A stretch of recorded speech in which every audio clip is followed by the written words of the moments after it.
Bonjour à toutes et à tous et bienvenue sur Sensation. L'association Diamant Futsal, créée en 2009, n'est pas une simple équipe de sport. Avec ce projet, Jérôme et Kevin Foscolo souhaitent promouvoir la pratique et le développement du futsal handisport et féminin. Pour en parler, je suis accompagné de Jérôme Foscolo, fondateur et directeur sportif de l'association. Bonjour. Bonjour Sacha, merci à Radio 60 pour la sollicitation. Alors oui, Diamant Futsal, c'est un projet qui nous tient à cœur, une association qu'on a développée en famille depuis 2009 sur Ivry-Courcouronnes dans l'Essonne.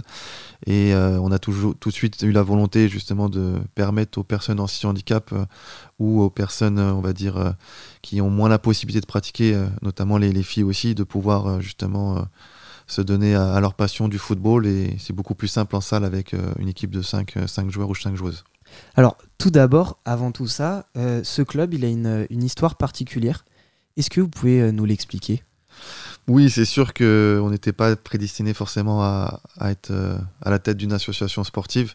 On a toujours été dans le milieu du sport. Malheureusement, avec mon frère, on a été victime d'un grave accident en 2007 de la voie publique. Donc depuis, on est en situation de handicap. Moi, je suis, on va dire, miraculé. Donc voilà, j'ai de la chance d'être là et du coup de profiter de chaque instant.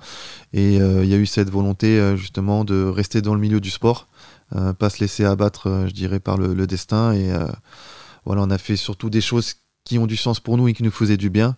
Et avec le temps, avec l'accompagnement de la famille, des amis, on a réussi justement à développer un beau projet qui est justement maintenant, après une quinzaine d'années, voilà, un club assez structuré et référent sur l'Île-de-France en futsal. Alors, vous l'avez évoqué, mais là où beaucoup auraient baissé les bras et abandonné leurs rêves, vous avez pris 2 heures à votre réveil à l'hôpital pour pleurer, et puis vous êtes relevé, vous avez décidé d'aller de l'avant. Où avez-vous trouvé ces forces pour vous relever et réaliser votre rêve aux côtés de votre famille, pour faire de votre handicap une force plutôt qu'une faiblesse ?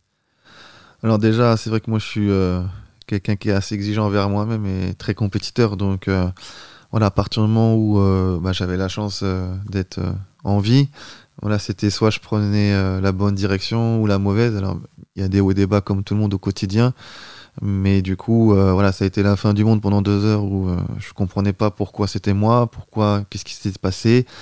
Voilà, il n'y a pas de deuxième chance, donc après il faut l'accepter. Donc effectivement, j'avais besoin d'évacuer. Ça a été voilà, très violent. Ça m'a fait du bien, et après du coup voilà, j'étais tout de suite dans une démarche positive. On m'a dit que voilà, qu'il existait des prothèses, que je pouvais remarcher, voilà, que je pouvais conduire, faire des choses. Donc la chance que j'ai, c'est que j'ai toute ma faculté. Donc voilà, j'ai pu justement grâce au soutien considérable de mes parents pouvoir justement voilà, je dirais vivre ma seconde vie et essayer d'aller de l'avant et garder ce que j'avais en ligne de mire, mais tout en m'adaptant progressivement à mon handicap qui est quand même assez lourd. Et donc, quels sont les objectifs de futsal, que ce soit en termes de performance comme en termes d'inclusion sociale ? Alors, le plus important, c'est déjà voilà, permettre aux adhérents de prendre du plaisir, d'être dans un projet sportif cohérent où ils sont dans de bonnes dispositions. Donc, ça a toujours été le cas. On est un club familial, on prête attention à chaque licencié. Il y a voilà, un bon état d'esprit qui règne au club, donc ça c'est important. Du coup, comme voilà, on le disait en aparté, les féminines et le handisport pour nous c'est un axe très important.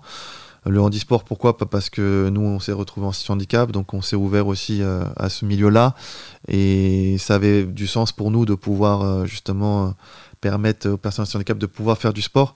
Et pour l'anecdote aussi, quand j'étais en stage de fin d'études au Conseil Général, parce que j'ai pu reprendre mes études après mon accident, toujours dans le milieu du sport, mais pas pour être enseignant d'EPS, Marinette Pichon, qui est voilà, une grande joueuse de football très connue, m'avait justement emmené avec elle pour voir une association, et c'était des jeunes de la ville qui faisaient du futsal en situation de handicap.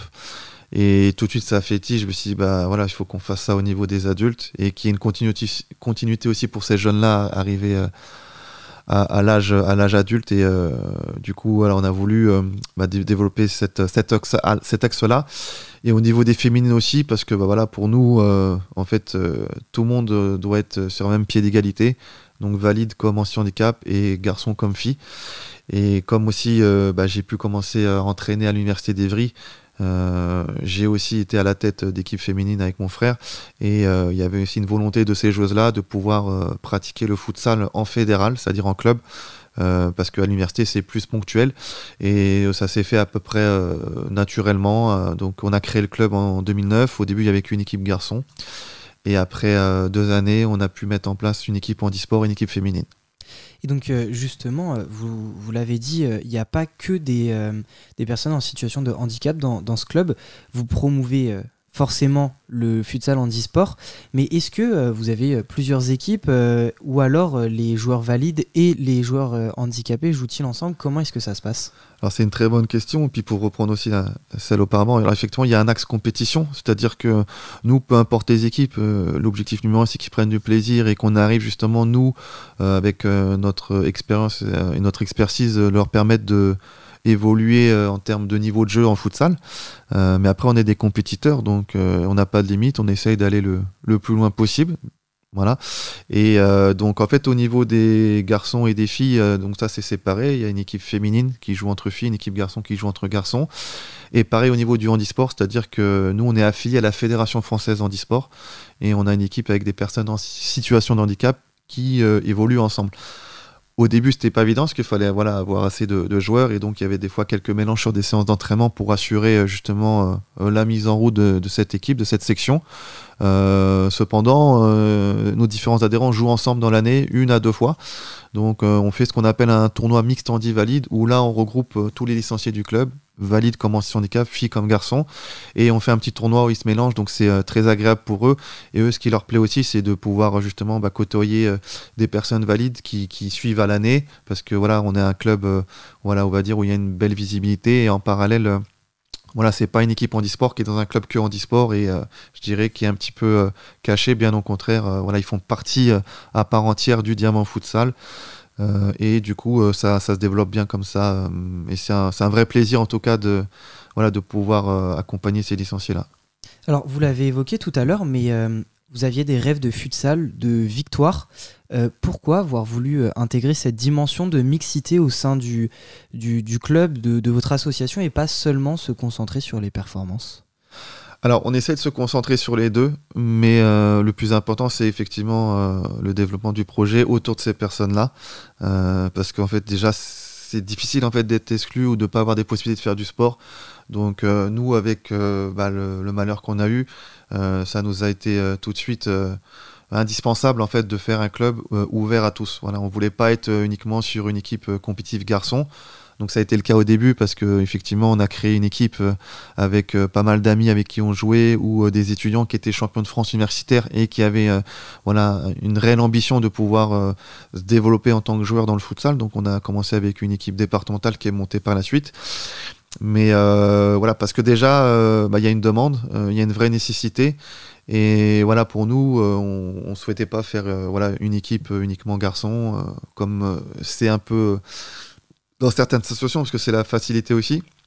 Mais voilà, chez nous, tout le monde a le même degré d'importance et tout le monde peut s'épanouir à son niveau. Donc là, depuis, on a ouvert une école de futsal depuis cette année. On a 70 enfants, on a une équipe loisir aussi. On a aussi quelques joueurs vétérans qui font partie du club. Pas mal d'anciens joueurs aussi qui se sont investis en tant que bénévoles depuis. Donc on va dire que c'est un projet qui est ouvert à tous. Et après, en fonction du niveau des joueurs, ils peuvent évoluer en fonction des équipes. Et on a 3 équipes seniors aussi qui évoluent au niveau régional. Et maintenant, pour l'équipe première, on va évoluer au niveau national à la rentrée. Donc, on parlait du côté compétition. Donc oui, on est des compétiteurs. Chaque équipe essaye de faire du mieux possible. Donc là, les jeunes, cette année, on a fait la finale de Coupe de l'Essonne en U11 pour la première année de développement des jeunes. L'équipe handisport est l'équipe la plus titrée de France. On a gagné 5 Coupes de France. On a été 2 fois vainqueur du championnat de France, vainqueur à plusieurs reprises du championnat régional. Donc il y a aussi le côté performance. On a aussi des joueurs qui sont en sélection. Par exemple, on a un joueur qui évolue en équipe de France pour amputer. Et les féminines, c'est aussi l'équipe la plus titrée d'Île-de-France. On a remporté notamment plusieurs critériums et 2 championnats régionaux et 2 coupes de Paris de suite. Et là, on a eu la possibilité d'avoir des joueuses du club qui ont intégré la première équipe de France de futsal cette année. Dans le développement du futsal féminin, il y a une équipe de France depuis 2023. Et pour l'anecdote, dans la première équipe de France, on avait 2 joueuses titulaires du club, dont la première buteuse de l'histoire qui est Léna Jouan, qui est notre capitaine au Diamant Futsal. Merci beaucoup Jérôme Foscolo d'avoir été avec nous sur Sensation. Vous pouvez retrouver toutes les informations concernant l'association Sensation Inclusive sur leur site internet sensationinclusive.org. Et pour revoir ou réécouter cette émission, je vous donne rendez-vous sur notre site internet et notre application radiosensation.fr.